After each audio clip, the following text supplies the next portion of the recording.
Hello, hockey friends and families around the world, and welcome to another episode of Our Kids Play Hockey. I'm Lee Elias, and I'm joined by Christie Burns and Mike Benelli. And our guest today is the embodiment of perseverance in hockey. Matt Moulson was a 9th-round NHL draft pick, and just to keep that in context, they don't even do 9 rounds anymore. All right, and he defied the odds to play 11 seasons in the league, notch over 350 points, and wear letters on his chest along the way. But more than that, Matt is a proud husband, father, and after hanging up the skates professionally, he turned his focus to giving back to the game that gave him so much.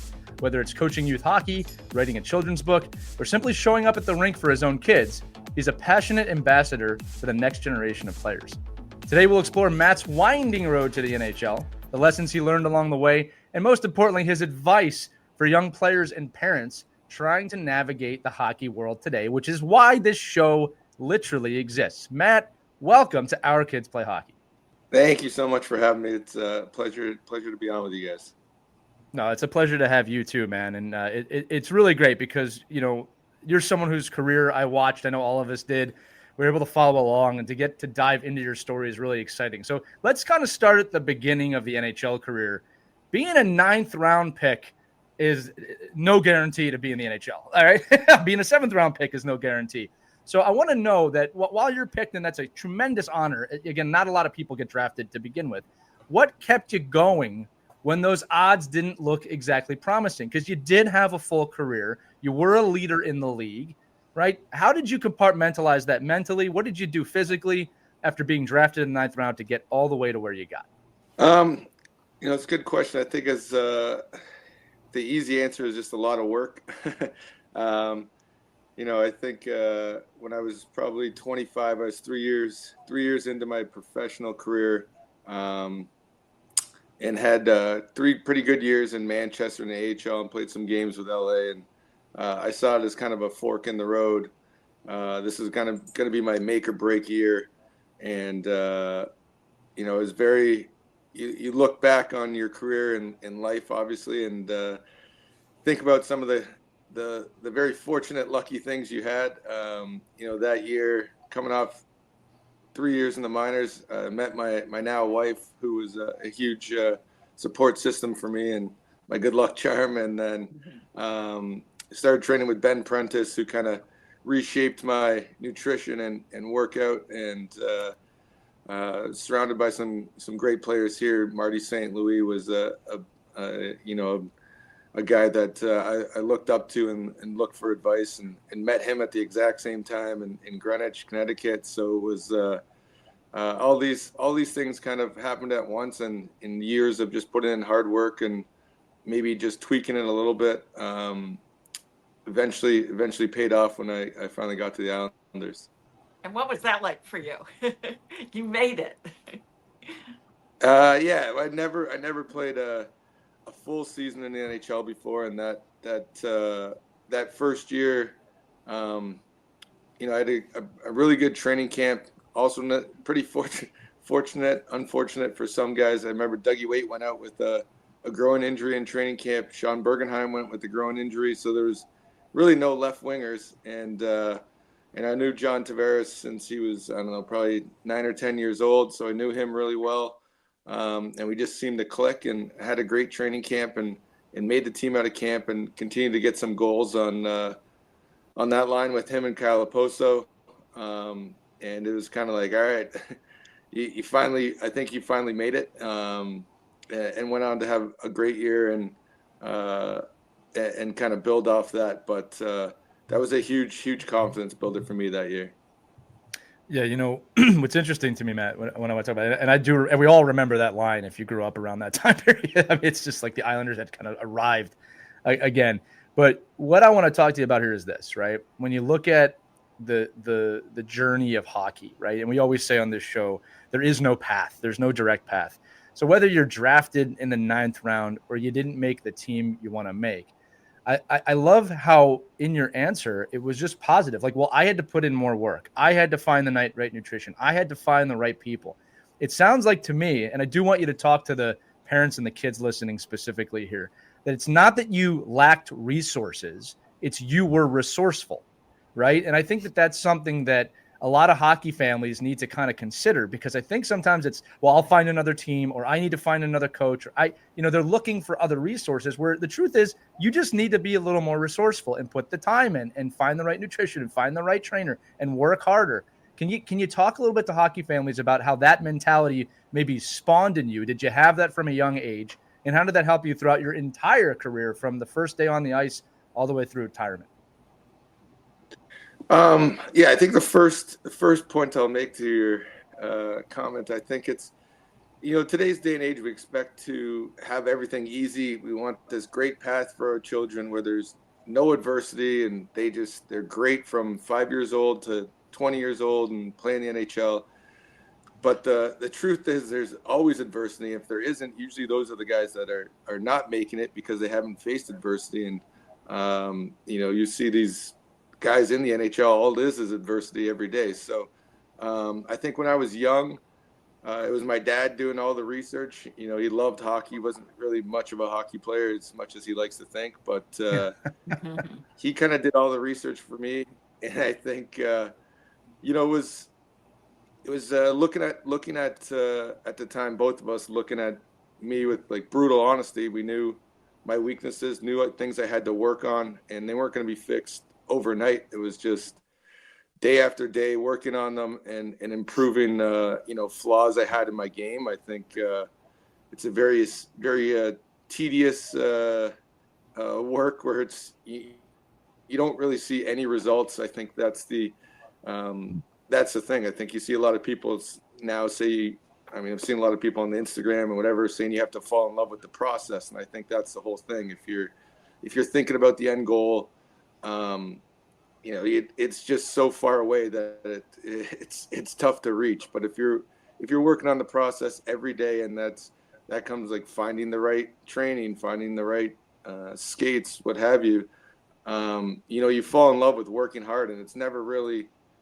you against anyone else or trying to make it over someone else. It's always, my son actually started his first day at Ben Prentice today, and I told him working out's not about beating other people in terms of lifting more weight than them. It's the ultimate mental challenge where it's just you versus you. It's how far can you push your body, how much are you willing to push your body. And I think for me, luckily, I don't know if I was born with it or what, but I always really enjoyed pushing myself to absolute failure. So all these things my dad researched in the past, the skating and the working out, I was always willing to do it because I always wanted to push myself till complete failure. Right. And I think part of it is you were born with it, but you also worked really hard at your skills, and part of your development included Cornell University. So you played that. We're big Red fans here in Syracuse, New York. Okay. I didn't know that. So right. yeah. And what a run they just had, right? That must have really helped you get more disciplined, and that NCAA experience too must have set you up nicely for your career later on. Well, 100%. I think growing up, schooling was always very important to our family, and it's important to me as well. I always wanted to do well in school. I always wanted to get good grades. I always wanted to play in the NHL, but at 15, 16, my goal was to try to go to university, get a scholarship. Obviously, they don't hand those out in the Ivy League, but I think that was my goal, is to play hockey in college, and that was my I guess goal before the NHL. Something I always held important. I wanted to graduate. I wanted to make sure I had that, because that the NHL is not exactly right. a guarantee. So to be able to, I think I kind of always had that in my back pocket to lean on if I had to, was my degree, obviously going to a great school. And, I think more than teaching me discipline, I think just meeting some of the unbelievable people at Cornell was good life lessons that I could transfer to sports and school. But, there were some pretty remarkable people that I got to become friends with and meet when I was there, and they're a huge part of my life. If you went to college today, you might have got paid the way things are going That's this right. direction. A different world. Go Really ahead, missed Mike. out on- Yeah, no, I was going to say, I was- Matt. I mean, obviously, you've experienced some great opportunities along the way because of your skill level and your work ethic. But can you just talk a little bit about your roles as a leader, a recognized leader? I mean, you've been worn letters in the NHL and the AHL. I'm sure in youth hockey, you're probably looked up to as a leader on your team. Can you talk a little bit about how your leadership qualities have evolved and really, maybe even you mentioned Marty St. Louis, or I think a lot of people look at as one of the ultimate leaders, right? Like how did you evolve in the way you lead, and what maybe some suggestions for our youth players in the way they're navigating that leadership role? Yeah, I think when you're young, you're always kind of taught to lead by example. I think so. That's like through your work ethic and being a good teammate. And then I think as you evolve as an athlete and you're just coming to you encounter some great leaders. I mean, all the way up through my career, junior, college, AHL, NHL, there was always just great leaders that you'd meet and that were on your team, and not necessarily the captain. A lot of times, yes, but I think you're always looking for better ways to help your team, and as you get older, obviously help the younger guys. You want to pass on what the older guys meant to you. I think Doug Waite was a huge kind of inspiration for me. My first year at the Islanders, John Tavares and I lived in his guest house, so we had a large dose of the Waite family, and they were an unbelievable family. And Dougie, at the pinnacle of that, was he was a great friend, great leader, great teammate. His wife Allison was always so kind to us and my wife, and I think seeing how he led was an eye opener at the time, where it didn't necessarily have to be this hard ass. Sorry, I don't know if you're allowed to say that. You can say you're hard guy. hard guy on his teammates. It wasn't him always demanding stuff of his teammates. He was there to joke around. He was there to lighten up the mood when we needed to. When we needed a good kick in the butt, he definitely gave it to Johnny and I. And I think you just respect what I got from it was how much you respect someone who's obviously knowledgeable but honest with you, not trying to sugarcoat anything. He's always honest with us and always trying to help us. I think he could be hard on us one minute and then comforting us maybe mentally after a bad game another time with a beer or two in his living room. So I think it's just being able to adapt as a leader and understand. I think by the end of my career, understand what each individual player needed and how important every single person is to the team and making them feel important. I think that's a big thing. When you have guys on the team willing to sacrifice and fight, but they might not be on the score sheet, they have to be recognized. They have to know how important they are to the winning of the team. And I think that's maybe something I learned through my entire career, but that I came away with that. I think that's the biggest thing of a leader. Just, and some guys need to hear some hard things at times, and that's your job. It's not your job to be necessarily best friends with everyone, but you have to make them feel all important and all part of the team. Man, I want to ask you too, when you think about letters in youth hockey, and this is a conversation that I know especially Mike and I have a lot of times. There are kids who want the letter. Sometimes kids who will say need the letter. And, the quote that I always tell them is that if you need the letter to be a leader, you're probably not ready for it yet, right? The honor of receiving a C or an A has nothing to do with needing it. It's by the type of leadership that you display. So can you take yourself back? And I know you deal with kids in youth hockey all the time. Maybe let's go to that 10 through 15 age, right? Where everybody's growing, everybody's running. And that, sometimes I think there's the misconception that the best player on the team has to have the C, right? What would your message be to young kids about receiving a letter or wanting a letter or the responsibilities of a letter at that kind of critical age? I think is the most useless thing ever. I don't think. I don't. I mean, we don't do any letters on our team right now. I think. I mean, eventually. I don't know what the age is, but I just don't think they have.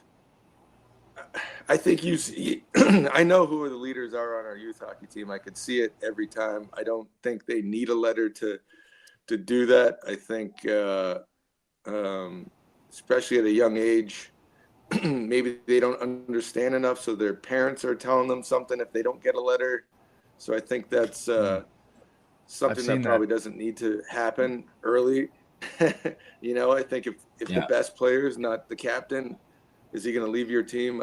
I don't know, because his parents are upset that he's not the captain, which, I mean, you don't I just think they need to learn to lead correctly before there's actual letters. And I think, you see the ones that are leaders and how they lead in different ways. And I don't think there's any leader out there that needs a letter in any age group in the NHL, AHL, to be a good leader. So you can always be a great leader without the letter. If your team does give out letters, that doesn't necessarily mean you're not a leader.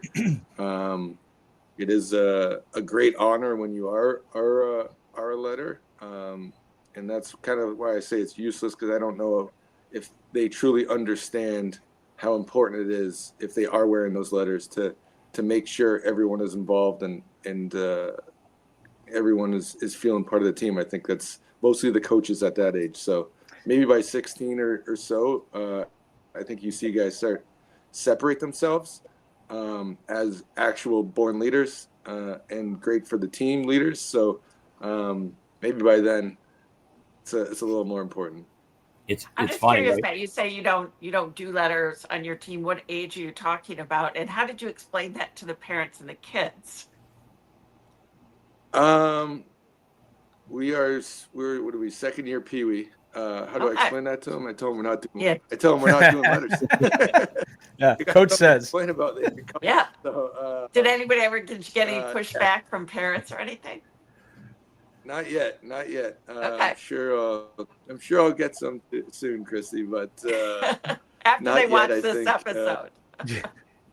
Well, I think the key too is we circle back on this a lot. Like that, one of your roles as a leader, as a coach, is to develop all these leaders, right, and develop the skills that can take. And I think, Matt, maybe you could say it, right. I mean, you get to the AHL and the NHL, every guy in your team was probably a captain of their team, right? So I mean, imagine how much you have to separate yourself from the fact that everyone was the best player in their organization and their team, and now they're all together, and then it's like fighting to be the leader, which is actually a good thing, right? I think once you at 10 or 11 and 12, I don't know if anybody's equipped with saying, hey, you're going to lead this team, and we're at a disadvantage, right, as coaches, because we don't even know if they're equipped to do that, and we don't know if we're limiting somebody else from being able to get and elevate themselves to that, right? By saying, here's who you are. We're going to kind of define you at 11 years old and 12 years old. It's kind of hard. So I like the fact that you're not, certainly giving a letter out and saying, okay, we're going to make you our captain. But I think knowing, watching you up close and seeing your kids, you're developing, all those players with leadership qualities. And I think that's probably more important than any letter that you can give. Yeah, I think that's a great point. I think it's, I hope that we could make all the players responsible for trying to lead the team, and they all feel responsible to be a leader, both, on the ice and off the ice. And I think that is a good point. Maybe that's in my head as well. I don't want to, give out a couple letters and then all of a sudden, the guys that aren't letters are like, well, these guys are supposed to be our leaders. They should do this. They should do that. I just don't think they're equipped yet. So we'll see when they are. Right. And the ones that are equipped, it's not going to hurt them. I mean, the ones that are equipped with it, you're not you're not the Right. stifling their ability Sure. to be leaders. I'm sure Right. they're still yelling and screaming and getting Yeah. up and talking and doing the things they do. Right. Yeah, You know I what? mean, I've seen it before. If you need a letter to be a leader, then you're usually a fake leader. So it doesn't Right. really matter. Well, Matt, I I'll want to say hear this. about. Go I ahead. hope, real quick, Christy, I have to say this because I hope the kids and coaches and parents are listening to this conversation, not to stay on letters, but I have seen, and I'm going to say it right now, this is a huge no-no, coaches, if you're even considering this. I have seen coaches, Mike, I know you have too, bargain the leadership, bargain the letters to get people to come to their teams. Like, hey, if you join my team, I'll give you a letter. And I Wow. can't tell you how detrimental that is on Oh. so many levels. Because number one, you've taken something sacred and you've made it transactional. And if the kid's young enough, now he's going to see the letters as transactional of, oh, this is how I apply value to my worth on a team. That's the worst thing you can do. The second part of that too is coaches. If you're doing this, what the hell are you doing? Right? Because you've just fractured your team, whether you realize it or not, right? Because that kid's going to come in with a chip on his shoulder now that he's got a letter or she's got a letter. Don't do that. Do not bargain ship with the letters, okay? The second half of this, just real quick, is what I have found is that most parents just want you to be honest with them of, look, if you want to come here, this is the type of program that I run. This is the educational side of things. This is what I plan to provide your kid to become a better hockey player. And I'm going to say it as a coach. If that's not good enough for you and your kid, no problem. I really mean that. No problem. You find whatever is going to work for you, okay? But you got to be true to yourself. And I'm not saying that, like, there's no recruiting if you want a good player, but there's a right way and a wrong way to do that. And if you're going to bargain ship with letters, I mean, what are you, a day trader? Like, that's not how this works. So I just wanted to throw that out there because, Matt, you're making some really great points here about, let's just say, how significant letters are in youth hockey. Not that it's not an honor if you get one. And I'm not saying that you know, it shouldn't happen or it should happen, but let's put some brain power into thinking about this, right? You don't need it to be a leader. All right. So sorry, I'll get off the soapbox here. Christy, you had a question. I apologize. No, I'm kind of shocked to hear that. I didn't know that was going on. Oh, I've seen it. I've seen it. Wow. Well, here's the hockey mom coming out of me. Shame on any coach who does that. Shame on you. It's so do not lame. do that. There we go. And then Christy your... too. I've seen teams with 4 or 5 A's, and it's just what are you doing? Half the team has a letter. That's crazy. That's nuts. Matt, I want to hear about your kids' book. Tell us all about it. What inspired you to write it? And what's the lesson? I'm sure there's a message in there. So it's actually written by Greg Presso, who's a father on our team. We've actually become really, really good friends. It kind of started. I mean, he's on the train at 4 a.m. every morning to the city to work at his bank. So he would fire questions at me for probably 3 years straight at 4 a.m. I'd wake up to probably 20 questions. That's a friend. They're all about like what I did. It first started with him kind of investigating. He's big into youth hockey, loves to help kids and anything he can do to help them develop to be great athletes and humans. And he would kind of ask me questions, all sorts of questions from my childhood to NHL. And eventually he was like, you know what, we should write a book. So he kind of took that on, and we kind of went through my entire, hockey career from childhood. And I think he did a great job, but I think it was, it was more of an example to show, this day and age, show adversity and overcoming adversity, not just giving up and, as Lee said, switching teams every year or whatever. It was, it was faced with some real hard truths, and coming out the other side with grit and determination. And I think he did a great job with the book. So that was, it's just encompasses kind of everything I went through, and hopefully the kids like it. And now I get the title. That makes sense. Matt Mo's Grit Pile. That's cool. Now I'm like, what is that all about now? I get it. That's so cool. Yeah, it's all about.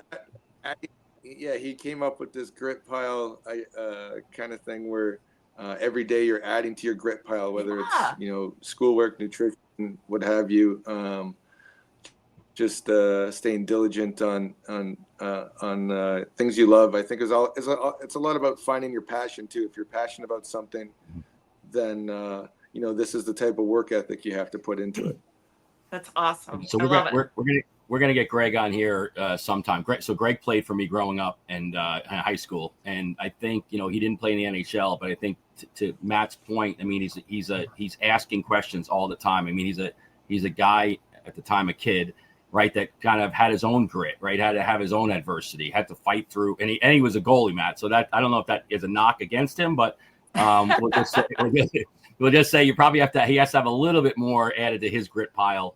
Just because of the adversity he faced in the net. But I think, you're absolutely right. I mean, I think we talk a lot on our show about, the different regions that we're in. And I think, this region, the Northeast, I don't know. Can you define a little bit more about, what, the definition of what you guys feel grit is? Because it could be different things for different regions, right? Like in some places, grit is, I mean, we remember talking to like Tommy Laidlaw, and grit for him was, getting up in the morning and working on the farm and trying to find ways to, train, even though he had to work every day, or, different guys that had to do different things. Our kids aren't getting up in the Northeast, most of them, and, shoveling and doing the work that way. So can you define a little bit about, what you present to your players as grit and what they're overcoming? Well, actually, this is a hat Greg made for me. So when you look in the mirror, it says it correctly, but it says "find a way" in the mirror. I think that's definitely a saying that I think we use is like "find a way." I think obviously we're fortunate to live where we are. A lot of the families are doing well, but I think it's finding a way. I think too often we like to come up with excuses why something happened to us, but the reality is, maybe we're just not good enough, and that's fine. I don't think there's something wrong with that. Then we have to find a way to, improve what we want to do to be better. If we want to be a better hockey player, okay, now we have to find a way to improve ourselves as a hockey player. It's not like, oh, this coach doesn't like me, he cut me, he doesn't know what he's talking about. It's like, okay, why'd he cut me? And let's face honest truth here, and let's not complain about it. Let's find a way to figure this out. And I think I think that's a big part about the grit is trying to find a way. You want to be great at something, okay? Let's find a way to be great. And I don't think anyone can become great at something with mediocre work. So finding a way is a big thing for us. I love it, Matt. I want to keep turning this to youth hockey here. Funny enough, you and I are the same age. Actually, we're only separated by a few days, which I thought was really funny. Oh, there we go. Yeah, well, the reason I'm bringing that up is because I know we grew up at the same time in kind of the same era.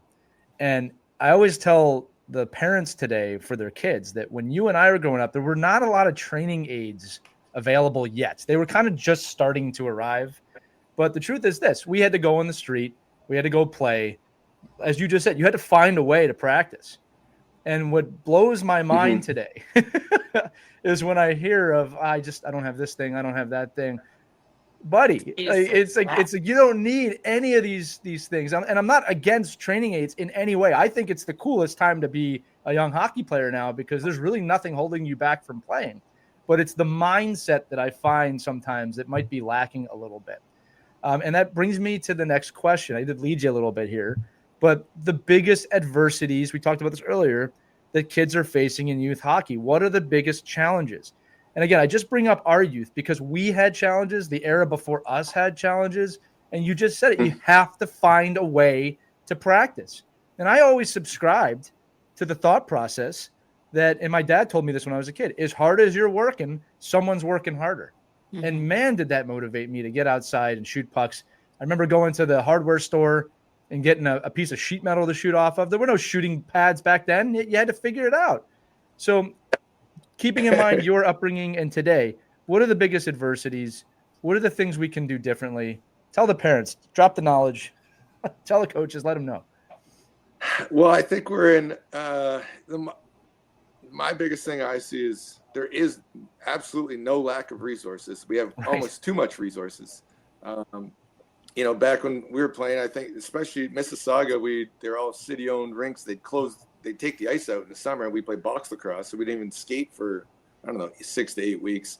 So we definitely have the resources, especially in Connecticut. But one thing I think these kids obviously in kind of the screen time era, they watch all the highlights, but none of these guys watch the full game and watch players play off the puck, watch what they're doing defensively off the puck. It's all highlights, and usually guys have the puck in the highlights. So they're watching these guys do all these moves, and they never truly develop, that hockey mind for the game because they're only watching highlights and not watching,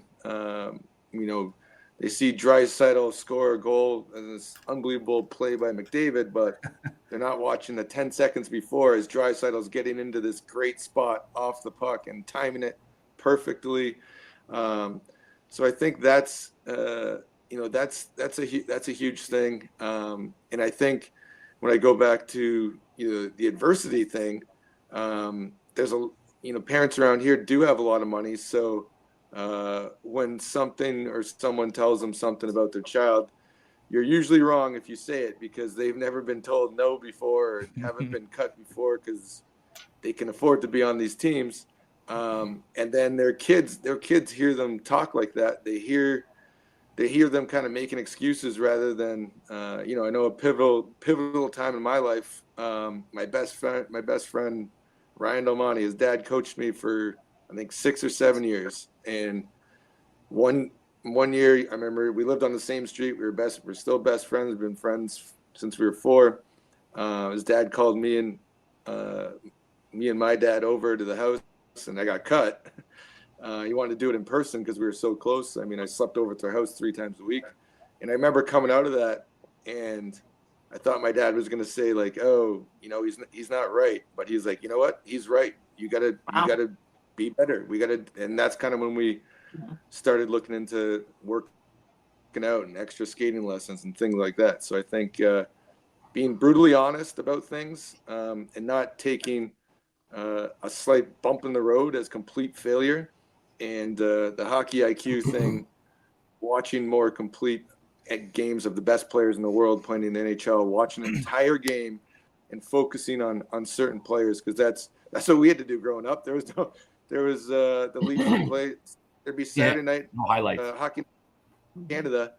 That's all. I'd watch both games until I fell asleep. Usually the East Coast and the West Coast game, Hockey Night in Canada, and I'd follow around my favorite player, Wendell Clark, and see what he did off the puck. Obviously, Dougie Gilmour got there, so I'd watch him too. But that's what you had to do. Yeah, I just want to ask you a question, Matt, because you're in a unique situation. And I think a lot of guys that have played pro hockey and have elevated themselves to be able to coach youth hockey with their kids and then have the influence of, what you can do with other people's kids, right? So, you're the benefit that you want to give your child, you obviously can give another 15, 20 kids, in your ecosystem.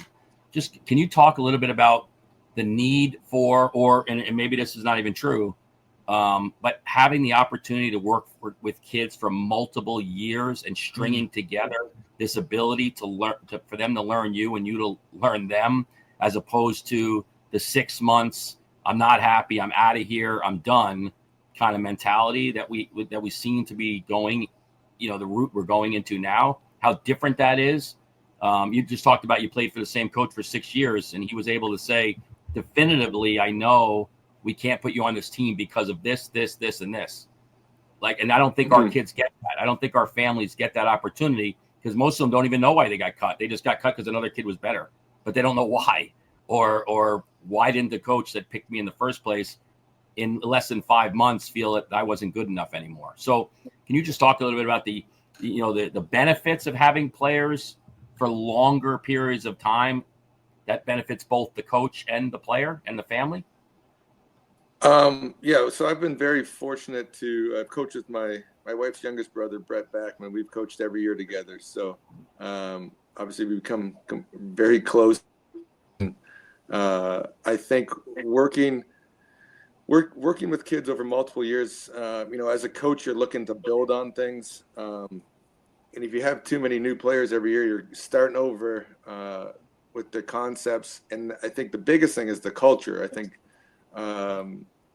developing a great culture for these kids to come to the rink, a great culture for the parents off the rink is, in my opinion, more important than teaching them any skill. So I think it's just that culture that you're able to develop. Kids understand it, and the kids that don't want to be part of that culture, obviously you can get rid of them. So I think that's the biggest benefit, is developing a consistent, good culture year after year. I think one of the things in youth hockey we don't focus on enough, Matt, that you're tapping on is just environment, right? I think it's real easy to forget that part of this journey in the youth aspect, the hockey obviously is a big part of it, but just being on a team with other people and learning how to deal with that, learning how to get through problems together, winning and losing, all of it.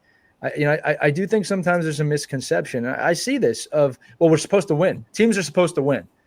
That's not, you want to win. I mean, don't get me wrong. I want every team my kids are on to win, but the reality is only one team's going to win the whole thing at the end of the year. And there's like 6 billion teams. So the odds are not in your favor. And I would say that the wins in youth hockey are vast. You can't limit it to a tournament win or a regional or a national win. It's, did your kid develop? Did your kid develop some social skills, right? What adversity are they facing? Again, good coaches do this, and you just said it. Invest some time into that, because here's the funny thing about it. That actually ends up breeding wins on the ice as well, right? But we don't spend enough time on environment and culture, right? Let me ask you in this way. What percentage of time do you think coaches should be spending on that or thinking about that? More than the skill session, I think. Yeah. I just think, I touched a bit on it before, like leadership and making everyone feel important. I think that's, Greg used to keep stats for us. I think we had our stats were like forecheck, back check, block shots. And they were worth the same as a goal and assist.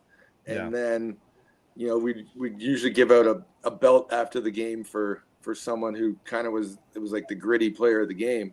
And I think, that's important for other kids, the kids that are scoring, goals regularly, to see that they're not winning these games just because they're scoring goals. They're winning these games because there's other kids on the team that, maybe aren't the best goal scorers, and they're fine with that. And they're sacrificing in different ways, which is the only way any team wins. And I think the only time I really get mad, I get mad at mistakes every now and then, but I think that's just, me expecting a high expectation. But that doesn't really bother me. I think it's more of when the culture is not right, like our kids are not defending each other or something like that. These are important things that I think are they need for down the road if they want to play hockey going forward, which I think we do a good job, my brother-in-law Brett and I, of telling them this isn't just for now. This is for your entire life in hockey and off the ice, and working in a team. And you don't necessarily have to be best friends, but you have to be close, and it's a brotherhood, and there's going to be debates and fights just like in a normal family. But this is how you have to be successful. So that culture, we're always trying to influence that.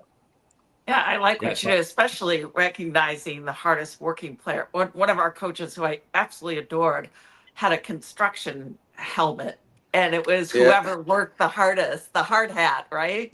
Got that. It wasn't whoever scored the most goals, right? Yeah. It wasn't whoever scored the most goals, but it was the grittiest player, the one who hustled the most, the one who, set the other players up for goals. Yeah, so I love that concept. It's fantastic.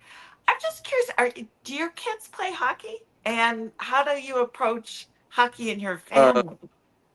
Yeah. So my son, who I coach, he Oh, you plays, do and then my coach. daughter, Okay. she's field hockey and she's field hockey and volleyball. I don't know why she never really got into hockey, but Not in ice hockey. she was kind of doing she was doing dance when she was younger, and I don't know, she loves field hockey and volleyball now, so and studious, so Okay. And you didn't try to influence her to play ice hockey? No, I know we Okay. never she never really played any sticks or anything. And then my son, when he was born, he was just around, he just had a stick in his hand since he could walk. So we're like, all right. He actually hated skating to start, but Really? that he obviously Did loves that hockey. kill So you when he said, "Dad, I hate skating"? Oh, absolutely. Oh, Chrissy, absolutely. I think it's he used to not want to go on the ice, and we had some heated conversations at the time because I knew he wanted to, but we had some heated conversations. So we still do now. I coach him now, and we'll get into it every now and then. But we laugh about it ever after. I think I had a talk with him before I started coaching him, and I said, "Listen, I'm going to be hard on you, but once we're in the car after a game, after I've coached, I'll give him one thing that I saw or that kind of ticked me off, and then we kind of drop it. So our relationship we don't really talk about it after that. Our relationship just goes back to normal. He puts on his songs in the car, and we're ready to go. So we've done a good job separating kind of coach and dad. And that's not easy. And a lot of our audience, or a lot of dads out there listening now who coach their kids, because you step up, you volunteer to coach the team, and chances are it's because you got a kid on the team. It's a delicate balance, isn't it? Yeah. Oh yeah. Well, I'm 4 years into coaching him, and I'm still figuring it out. So it's definitely not perfected yet. He'll tell you that. He reminds me every now and then, but still we're still always trying to make our relationship the best it can be as a coach and a father. So we're always working at that. I've done it for 17 years and I still haven't gotten it right. So. I don't think I'm ever gonna perfect it. And then that now, and you talk about your brother-in-law in Backman. His dad definitely hasn't gotten it right, but he's a tough guy too. So I think it's tough. It's tough to coach your kids. There's no doubt about it. And I think in this show, Lee will say it too, right? That you try to learn. I mean, one of the great things about being on a show like this is you learn from so many different people, and then there is a little voice in the back of your head that keeps you. I think for me, keeps bringing me back to the middle and bringing me back to the don't talk to the kids in the car. Bring me back to don't worry if they don't want to go to practice today. It's not the end of the world. It's just this weekend tournament didn't really mean that much. Nobody's quitting hockey for the rest of their life. So I think it's just it really is. But on the other side of that, Christie, is having a guy like Matt and Backman and these other guys, and Presso, having the opportunity for other parents to have these guys be on the bench is I don't think people can appreciate how beneficial it is to all the other kids and how hard it is for the person that has their own kid on the team. I think everybody thinks, oh, he's putting his kid on the team because he's going to get the most ice time. Exactly. And it's the hardest thing to do. It's so much easier to sit up in the stands and just watch and bitch about the coach. I mean, it's an easier position. Right. And it's hard. It's very difficult, but I think the kids and the parents should really be appreciative of the opportunity. Right. I'll say this too, Mike, to your point. Christy and Mike, I don't know if you realize this. We've done almost 400 episodes of this show. And what's interesting is that, and Matt, you know, I'm the youngest parent, right? My kids are now 11 and 8, but when we started the show, they were like 5 or 6. The oldest was. And, I have been such this great beneficiary of 400 episodes of knowledge from these two, but also from all the guests that we've had. And to Mike's point, even with that knowledge, and I'm going to say it again, I have benefited greatly from being on this show. There's still so much that comes up that you just don't know what to expect. You don't know what to deal with. And that's actually going to segue in at least my final question, Matt, is that you're in an interesting position. You went through youth hockey, you went through collegiate hockey, you played in the NHL. Now you're a dad. So what was the most surprising, or it might be multiple things, surprising things in your return to the rink as a father, right? What were you not expecting? Or what was that thing that you realized like, oh man, I put my parents through this too, right? Like what was that biggest realization for you? All right, before I answer, I got to add to Mike.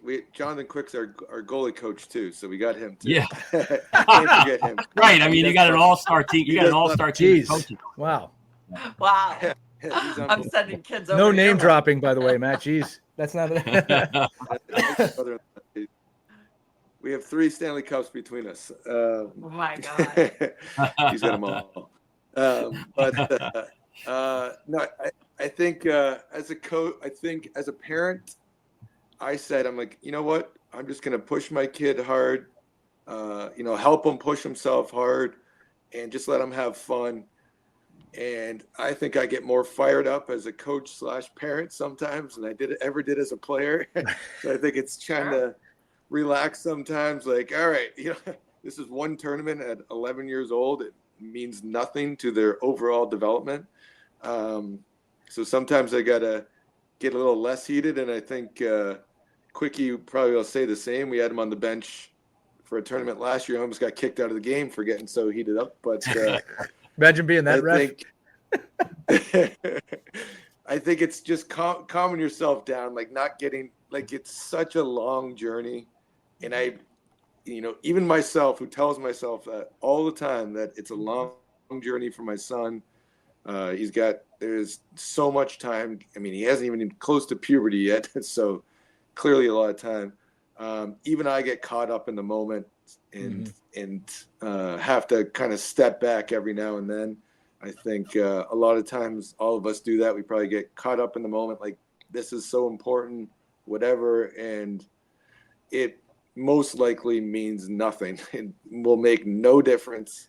I mean, there are some important things that happen, but usually there's, it's never the end of the world, especially when they're this young. So, I mean, even when they're older, I think, things. I played AA when I was 16 years old, and I'm sure a lot of people didn't think I'd ever play at Cornell or in the NHL. So, right. It's just trying to look at the big picture and not be so crazy about some things that happened in the moment.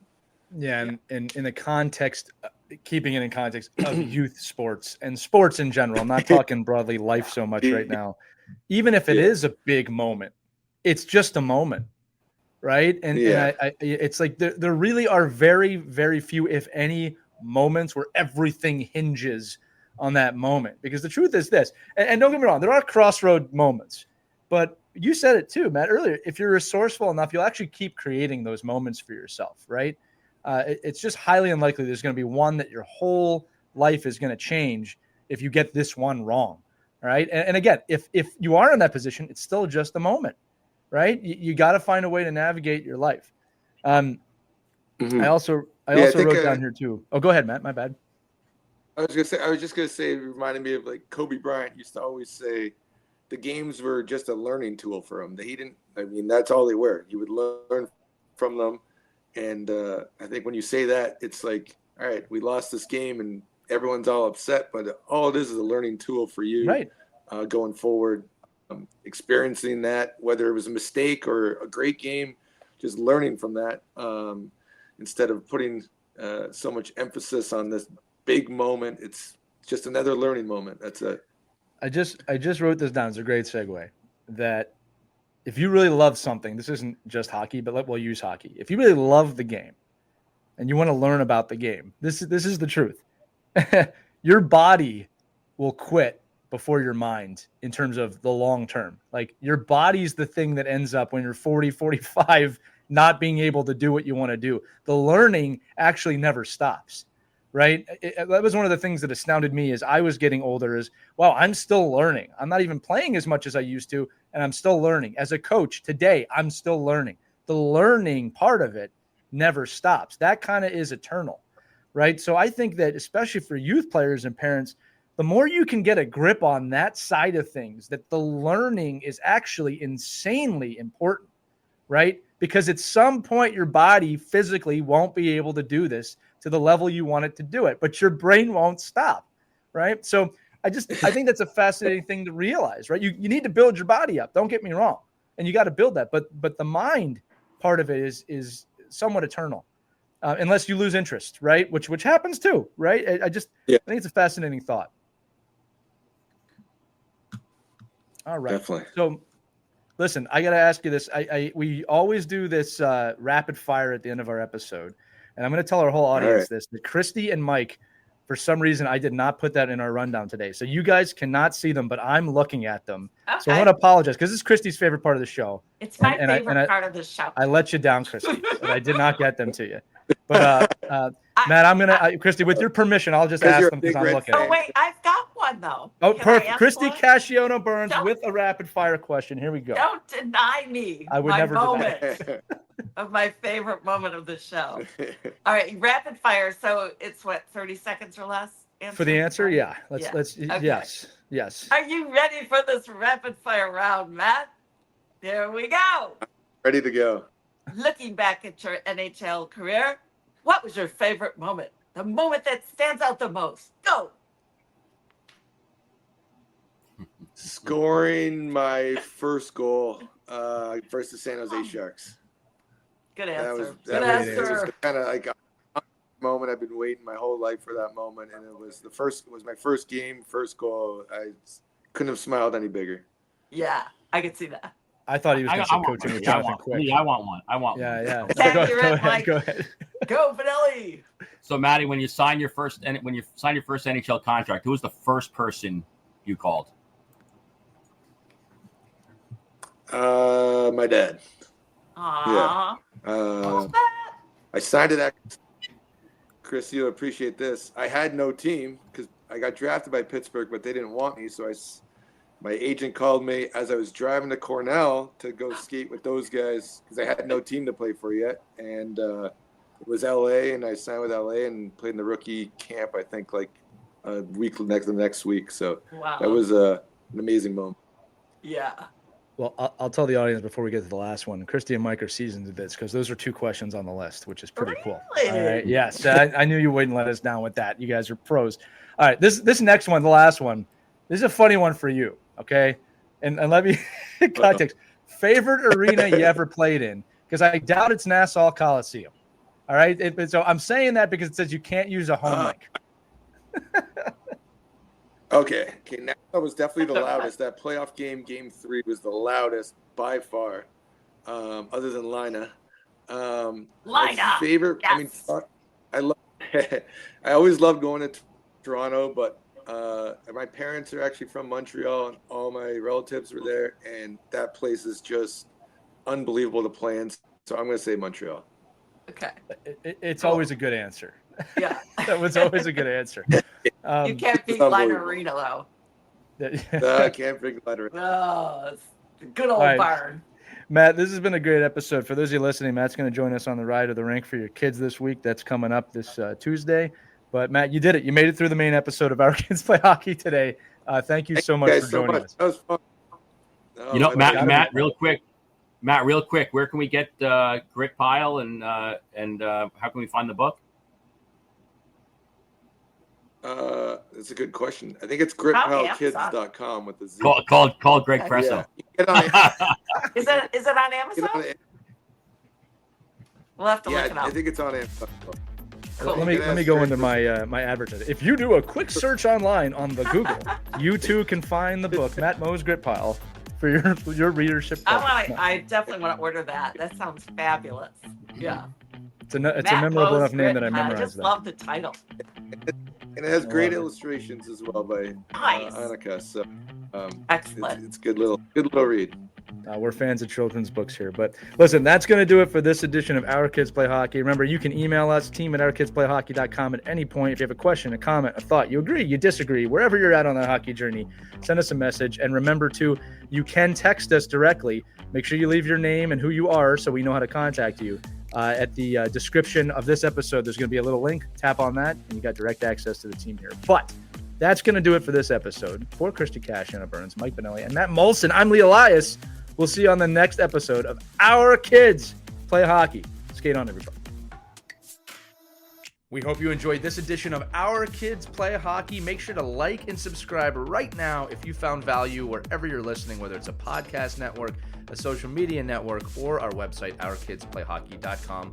Also, make sure to check out our children's book, When Hockey Stops, at whenhockeystops.com. It's a book that helps children deal with adversity in the game and in life. We're very proud of it. But thanks so much for listening to this edition of Our Kids Play Hockey, and we'll see you on the next episode.